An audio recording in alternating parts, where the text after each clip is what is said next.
Um dia eu conheci um jovem muito inteligente que me perguntou por que eu insistia em basear as minhas crenças na Bíblia. Por que você sempre se refere àquele livro? Ele disse. Você não lê nada além da Bíblia? Bem, na verdade eu leio muitos livros. Mas quando diz a respeito à autoridade final em relação às minhas crenças religiosas, eu sempre retorno à Bíblia. Mas como é que eu sei de certeza que a Bíblia é a palavra de Deus? Bem, pegue uma Bíblia se você tiver uma por perto, porque nós voltaremos dentro de poucos instantes para explorar esta questão.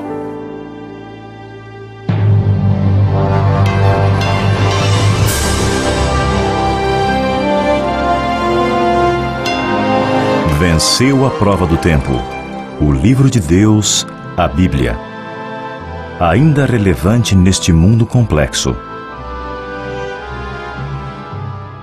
Está escrito, partilhando mensagens de esperança ao redor do mundo.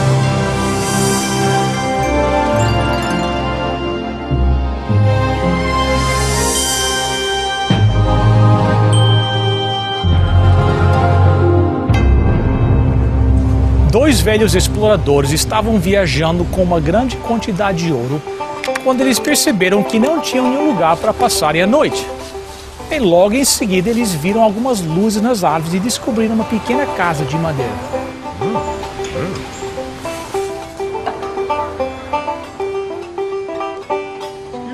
Com licença, disseram ao dono da casa. Nós não temos nenhum lugar para dormir. Será que podíamos passar apenas essa noite aqui? Vocês podem ficar o tempo que precisarem, o dono disse. E com isso, os dois homens, bem cansados da viagem, entraram na casa. Mas eles achavam que deveriam cuidar do ouro que estavam carregando. Por que não nos revezamos para dormir? Um deles disse. Assim o ouro estará sob nosso cuidado. Nossa, é uma boa ideia, disse o outro. Eu vou primeiro.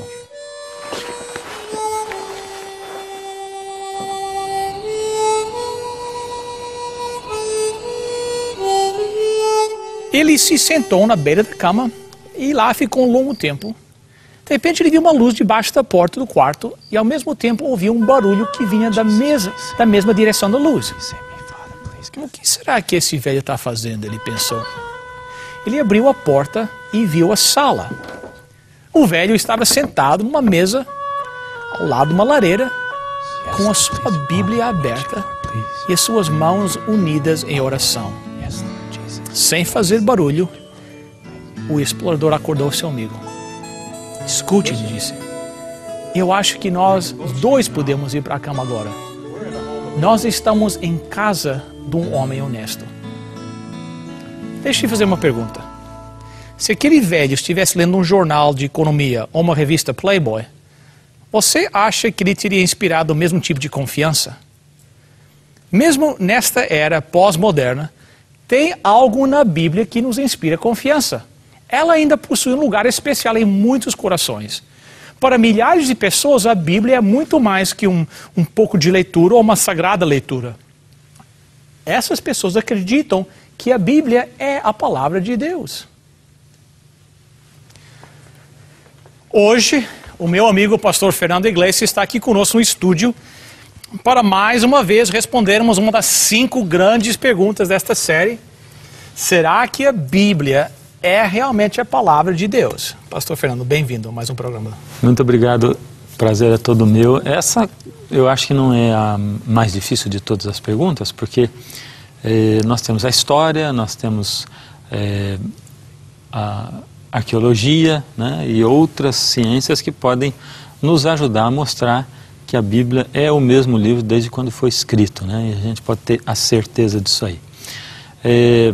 Em primeiro lugar, nós temos que nos colocar de um lado ou de outro, porque Bíblia, evolucionismo, eles não combinam, são opostos. Okay. Então nós temos que nos posicionar. Ou nós acreditamos em Deus ou não. Né? Ou acreditamos na existência de Deus ou somos ateus. Se nós acreditamos em Deus, em um Deus eterno e poderoso, que sempre existiu, capaz de criar do nada tudo que existe no mundo, e aí nós não acreditamos que esse mesmo Deus foi capaz de manter um livro que ele inspirou, o mesmo, desde quando ele fez até hoje, isso já não coaduna ou não está certo com a crença de alguém que está disposto a acreditar e aceitar um Deus. Lógico. Então, já não podemos duvidar disso. Depois, nós temos sempre voltados para a Bíblia a crítica. A crítica está sempre ali voltada para a Bíblia e nós vamos ver isso aí. Nós vemos isso através da história, né? A maior dificuldade das pessoas hoje, na realidade, não é bem a Bíblia, se bem que os ateus ou os modernos ateus, eles atacam muito a Bíblia. Livros têm sido escritos não fortificando, assim, solidificando cientificamente as crenças deles, mas atacando as crenças na Bíblia, ou a crença na Bíblia, né? Mas nós temos sempre, durante a história, a presença dos críticos, e nós vamos ver algumas coisas que aconteceram. Por exemplo, vamos falar, como eu estava dizendo assim, eu não creio que o ataque maior seja a Bíblia em si, mas é o Gênesis, né? Certo. Eles dizem, como é que nós vamos acreditar numa cobra falante, no Adão e na Eva, porque realmente evolucionismo tem sido considerado como ciência e contradiz tudo que está no Gênesis, né? Então vamos falar de alguma coisa que está lá no Gênesis, como por exemplo o dilúvio, né? O dilúvio é uma teoria que vai completamente em oposição ao que acredita a geologia moderna, dentro dos princípios evolucionistas, né? Porque eles dizem que foram milhões e milhões de anos para cada camada ir se formando, né? E a Bíblia diz que Deus criou o mundo em 6 dias, né? No 7º descansou e que depois houve um dilúvio e que aí as águas vinham de baixo e vinham de cima e tudo se revolveu como num grande liquidificador. E aí, em poucos dias, em 150 dias, as águas foram se assentando e as camadas foram se colocando. Quer dizer, em poucos dias, essas camadas se fizeram. Mas aí já existem algumas perguntas básicas que as pessoas fazem a respeito do dilúvio, né? Por exemplo, se a Bíblia fala de uma coisa, de uma catástrofe universal, será que outras civilizações também não deveriam falar a respeito disso, né? Nas suas tradições? Civilizações não cristãs e perdidas, ou que existem até hoje. Então, houve aí, recentemente, 2 pesquisadores, o Dave Belsiger e o Charles E. Siller, eles fizeram uma pesquisa e encontraram por volta de 200 civilizações que contam a história de uma enchente, uma inundação universal. São 200 civilizações não cristãs. 200 civilizações não cristãs que contam essa história. Aí a gente vai encontrar aqui, por exemplo, lógico, eu peguei 3 delas. Os hindus, eles contam a história de um homem chamado Manu, 2 sílabas, né? E outros que foram salvos de uma grande inundação dentro de um barco, né? Aí nós já vemos um indício. Manu, Noé, 2 sílabas também. Uma inundação, né? Salvos dentro de um barco. Entre os chineses tem a história de um homem que se chamou Farré, também, mais 2 sílabas, né? Nesse caso, a história conta que esse homem Farré, com a sua esposa, mais 3 filhos e 3 filhas. São 8 pessoas. Exatamente, Noé, a esposa, os 3 filhos e as 3 noras, né? Ou seja, essas histórias todas dessas 200 civilizações têm concordâncias como essas aí, né? E os havaianos, por último, eles contam a história de uma inundação muito grande, onde se salva um homem chamado Nuhu, né?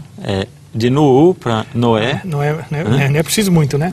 Então, alguém poderia falar assim, mas só isso, quer dizer, tem outras coisas, né? A Bíblia dá, por exemplo, as dimensões da arca, e ela não é um barquinho, como muitos desenham para as crianças, né? Ela era um monstro, assim, meio parecido com uma caixa de sapato esticada, assim, né? Certo. E alguém diz assim, mas será que ela poderia navegar com essas dimensões?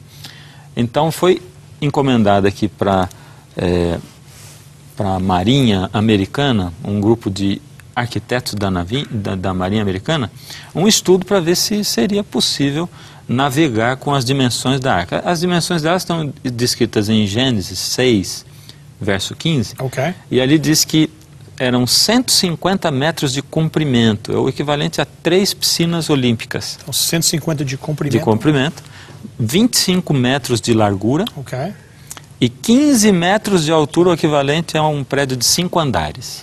Essas eram as dimensões. Primeira dúvida, teria condição de navegar? Como eu falei, né? Então, o resultado dessa pesquisa que foi feita pelos arquitetos da Marinha Americana diz o seguinte, que ela tinha medidas bem proporcionais às leis da física para a flutuação e que a arca poderia suportar ventos de até 380 quilômetros e ondas de 35 metros. Ondas de 5 metros hoje são grandes, né? 15 metros, ondas de 35 metros. O estudo também revelou com relação à capacidade da arca, porque... Essa é outra dúvida, né? É uma grande dúvida, né? Quer dizer, como caberiam tantos animais, ou animais que representassem as espécies que nós temos hoje. Então, esse estudo já foi feito levando-se em consideração não só as espécies que nós temos hoje, como as que foram extintas também. Então, nesse estudo se revelou que essa capacidade de carga é o equivalente a 500 carretas, e isso foi traduzido em capacidade de carga para ovelhas, daria 125 mil ovelhas. Por que essa comparação com ovelhas, né? É que para caber todas essas espécies de animais, seriam, calculando mais ou menos a média de tamanho dos animais, seriam necessários 20 mil espécies de animais para representar todas as espécies, inclusive as extintas. 20 mil Ou seja, espécies. 20 mil espécies teriam que ter entrado na arca para representar todas as que nós temos hoje, inclusive as extintas. Porém, o curioso é que no reino animal hoje, 11% só dos animais são maiores do que uma ovelha. 11%. Ou seja, como caberiam 125 mil e nós precisamos de 20 mil, nós tínhamos espaço de sobra, sem contar o fato de que Deus poderia ter chamado todos os animais filhotes, se ele quisesse. Né? A Bíblia não fala isso, não especifica, mas poderiam ser todos filhotes, e aí teria muito, muito mais espaço para caber na arca. Né? Aí a gente pode ir para a área de arqueologia. Então, cientificamente, as dimensões da arca, a capacidade da arca, o que a Bíblia ensina, se encaixa com o que a ciência tem falado hoje, que seria... Então, para acreditar na arca de Noé, não é preciso negar, não é preciso ter negar algo que pode ser demonstrado assim os animais cálculos. Caberiam lá, ela tinha capacidade de flutuar, ela suportava realmente aquela tempestade ou tudo que estava acontecendo, as águas vinham de baixo, de cima, né? Capacidade total, sem problema. Agora, impressionante. Nós vamos voltar depois, daqui a pouquinho, no assunto que é o dilúvio em si, ou seja, as camadas, né, na questão da geologia. Mas eu vou fazer um intervalo falando um pouquinho de arqueologia, porque a Bíblia ela começou a ser escrita 1500 anos antes de Cristo, né? E aí ela descreve lugares, reinos, desde a época de Adão. E durante muito tempo tem se questionado, né? Até outro dia mesmo as revistas ainda perguntam, Abraão existiu?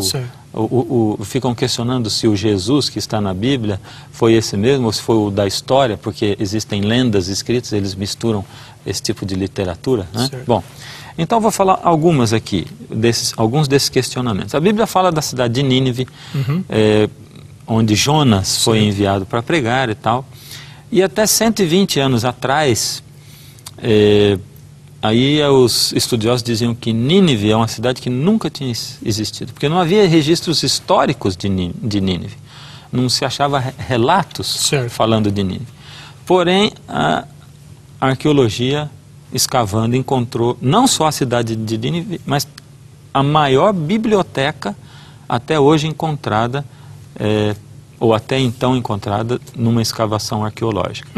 Então não tinha registro histórico, mas a arqueologia encontrou. A gente tem que manter essas coisas em mente para quando hoje ainda os críticos falam alguma coisa, né? Em Daniel 5 a gente encontra o rei de Babilônia em 539 a.C. como sendo Belsazar.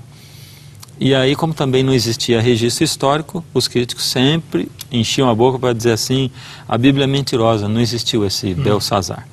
Em 1861, o arqueólogo W.H. Talbot, ele publicou uma tradução de uma oração que tinha sido encontrada em tabletes cuneiformes.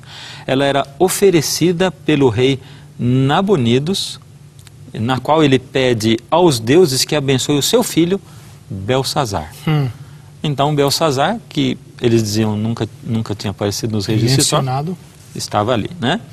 Outra coisa, tudo bem, tá, o Belsazar ele existiu aí, mas como o objetivo do crítico é sempre não acreditar na Bíblia, não é procurar evidência para buscar a verdade, então eles continuavam dizendo assim, ele existiu, mas ele nunca foi rei de Babilônia. E a Bíblia diz que foi rei.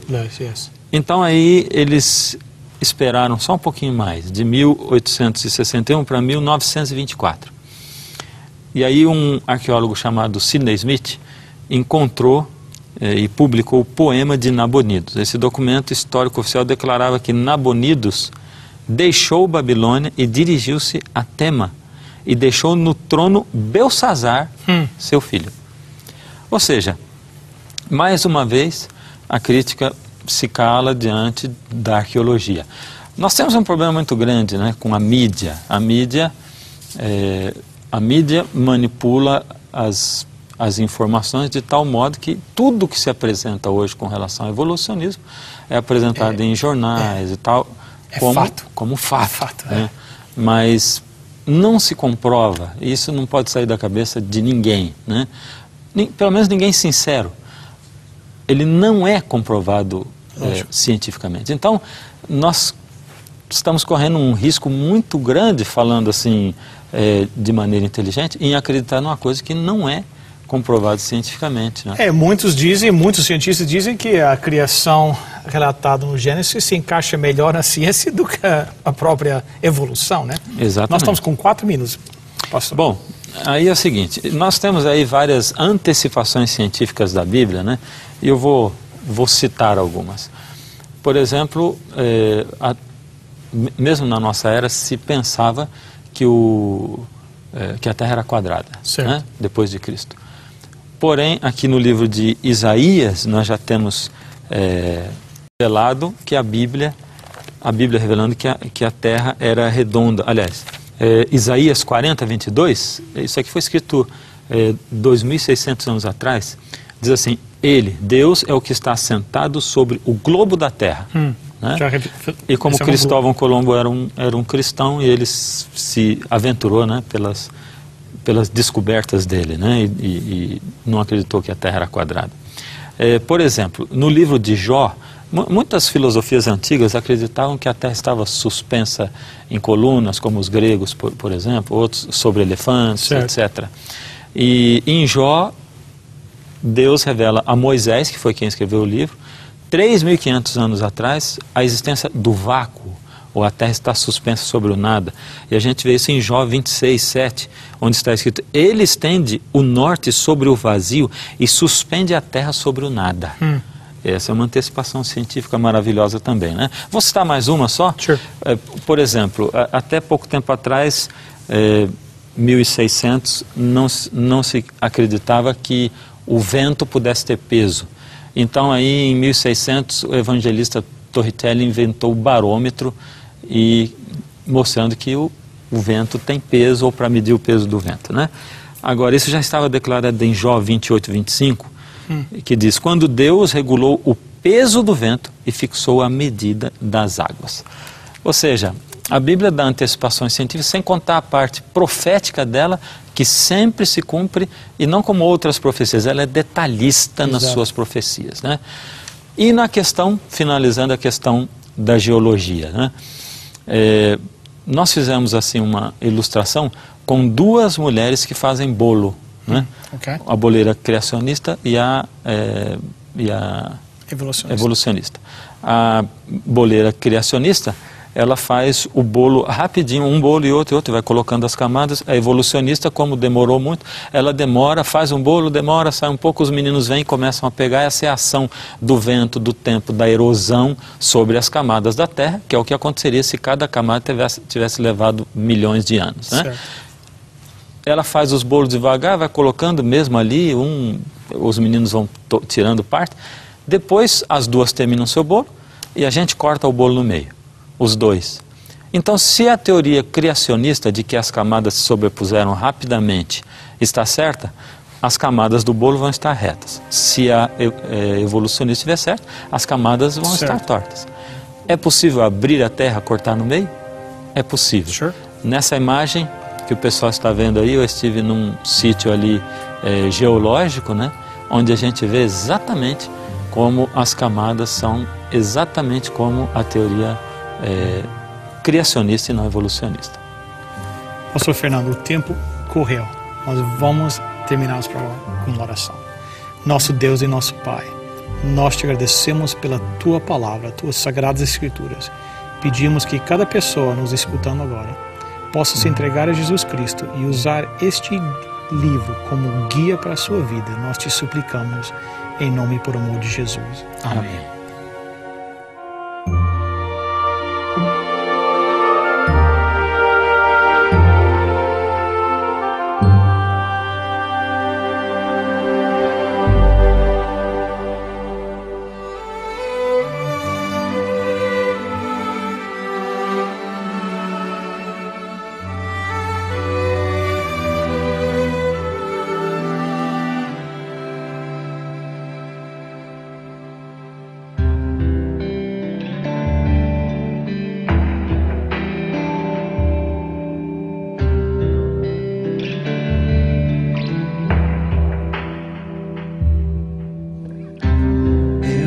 Um arco-íris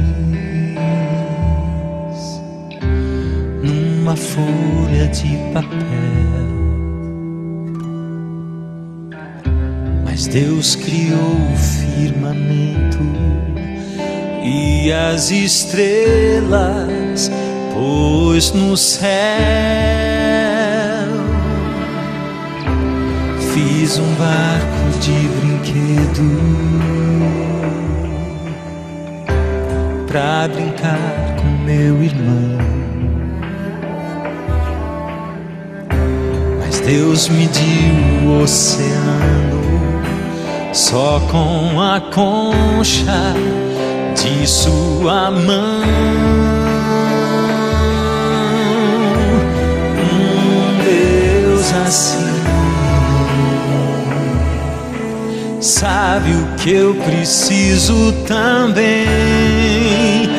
Os que esperam no Senhor voam com asas como águia, correm sem nunca se cansar e vão mais além.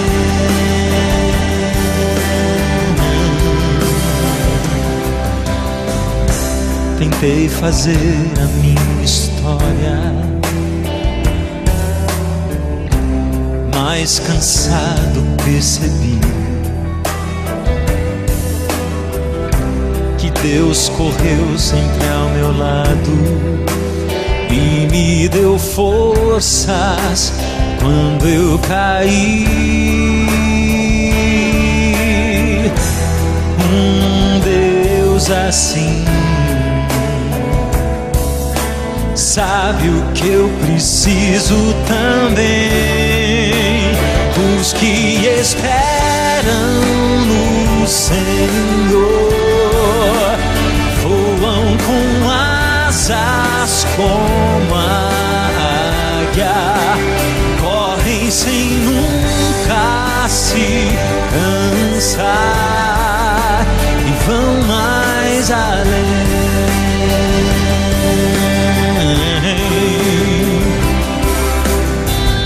Será que o mundo ainda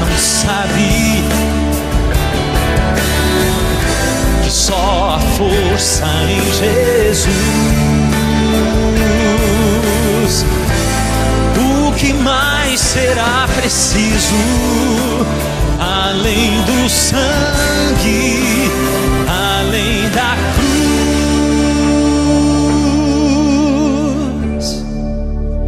Os que esperam no Senhor voam com asas como a águia, correm sem nunca se cansar e vão mais além.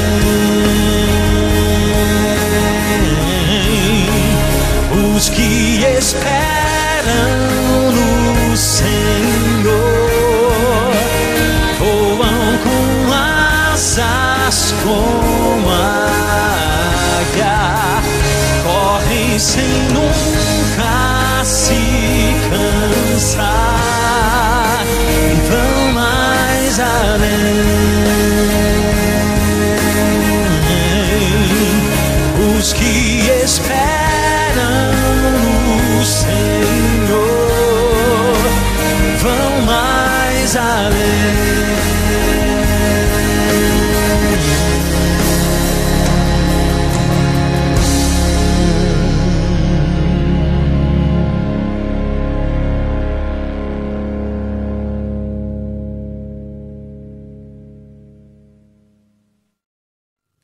Bem, pastor Fernando, muito obrigado pela sua presença aqui. Prazer. Agradecemos muito as informações que o senhor trouxe para nós hoje. Se você quiser, você pode visitar nosso website, está escrito.ca, e lá todas essas referências que o pastor Fernando mencionou vão estar lá. Você pode ir lá e mostrar aos seus amigos as evidências da veracidade da Bíblia. Até a próxima semana. Lembre-se, está escrito: nem só de pão viverá o homem, mas de toda a palavra que procede da boca de Deus.